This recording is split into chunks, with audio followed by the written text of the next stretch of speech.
Alors, on continue la conversation avec Fabien Girard qui nous parle des herbes et des épices, surtout qu'il a découvert dans les forêts du lac Saint-Jean. D'ailleurs, il y a un livre là-dessus, hein, Le secret des plantes. Qu'est-ce qu'on retrouve là-dedans? Il y a une description, évidemment, de ce que tu as découvert. Oui, ben en fait, c'est pour dire aux gens, c'est pour leur montrer que toutes ces richesses-là, leur faire découvrir ces richesses-là, qu'ils peuvent trouver ces plantes-là dans leur forêt, en arrière des sous-bois, pour dire aux gens, regardez, tout est là. Oui, c'est ça. Là, toi, tu l'as trouvé dans la forêt du lac Saint-Jean parce que c'est là que tu travailles, c'est là que tu habites, évidemment, mais on peut trouver ça n'importe où au Québec ou au Canada? Écoute, 75-80 des plantes là-dedans, on les retrouve partout au Québec et au Canada.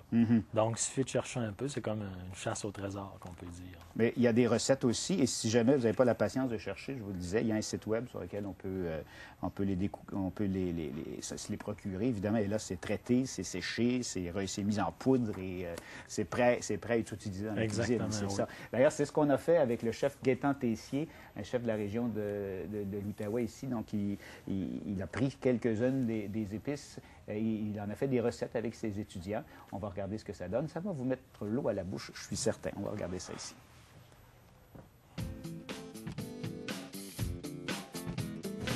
Aujourd'hui, on travaille avec des herbes ou des épices, des aromates du terroir, donc un peu autochtones. Il faut se rappeler que les 5 herbes qu'on va travailler aujourd'hui, toujours un côté un peu résineux. Première épice, on va travailler avec ce qu'on appelle le poivre des dunes, qui est un arbrisseau qui donne ce qu'on appelle des chatons. Donc, c'est les chatons qui sont séchés. C'est intéressant. Le poivre des dunes donne un petit côté un peu clou, un peu cannelle, donc, mais très modéré.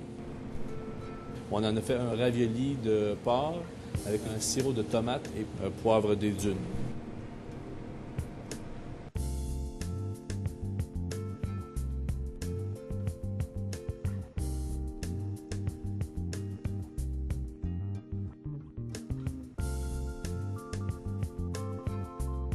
Donc, notre deuxième recette, on va préparer un saumon qui va être avec le mérica au méric baumier, que quand vous le croquez en bouche, première impression, poivre rose.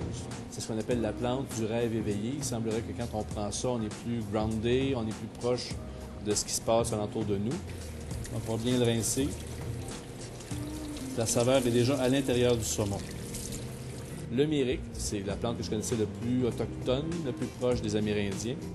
On va mettre notre saumon sous cloche.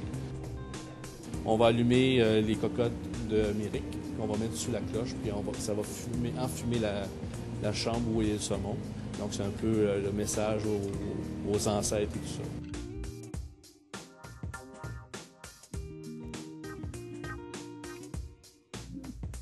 On va travailler avec un produit qu'on connaît plus ou moins, qui est qu'on a appelé délicatesse de gadelle sauvage, qui est dans le fond la feuille de gadelier qu'on a broyée.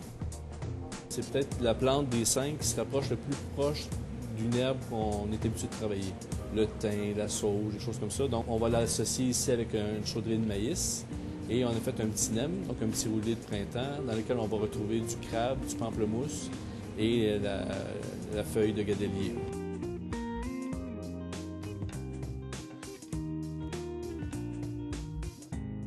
Le thé du Labrador, qui est une herbe un peu plus connue, qui est un peu, on va souvent utiliser comme thé. Une petite feuille qui ressemble un peu légèrement au laurier, un petit côté velu, une petite odeur de citron en partant, et puis un petit côté sauge aussi intéressante.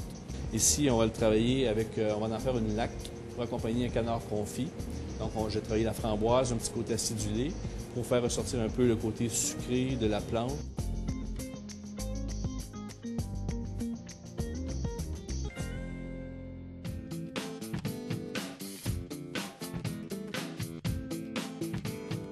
Et peut-être la plus connue et peut-être la moins aimée, qui est le thé des bois. Le thé des bois, je connaissais déjà. J'en fais déjà un chocolat. C'est une plante qui a déjà un parfum très typique à elle. Un petit dé de pomme que je vais suer au beurre, donc sans coloration. D'ailleurs, on va le travailler, on va l'utiliser pour faire une crème brûlée avec la pomme. Le thé des bois a été très connu souvent par nos grands-parents parce que moi, je me rappelle de petits bonhommes. Il y avait un bonbon qui était une petite boule rouge qui était faite à base de thé des bois.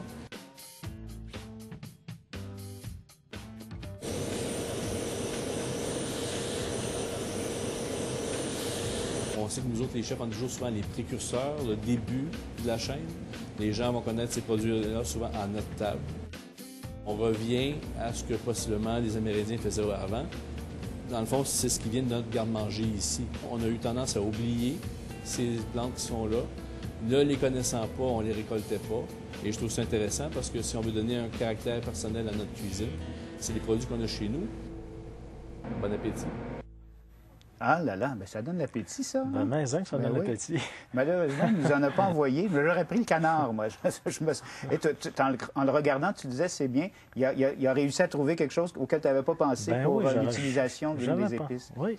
En la faisant infuser. Je Pas trouve ça infusée, vraiment mais la faisant intéressant. brûler. Ben oui, il a fait brûler la tige de Mirica. Donc, les graines, puis après ça, il l'a mis sous tipi, autrement dit, pour fumer son saumon avec l'arôme. Donc, ça, je me promets de le faire à la maison quand On je va vais l'essayer. Et il nous a peut-être pas envoyé de canard ou de crème brûlée, mais il nous a envoyé quand même des chocolats qu'il a fait avec le thé du Labrador. C'est ça, alors? thé des bois. Bon, tiens, Salut, Fabien. donc, quand on parle de bouffe, regardez qui arrive.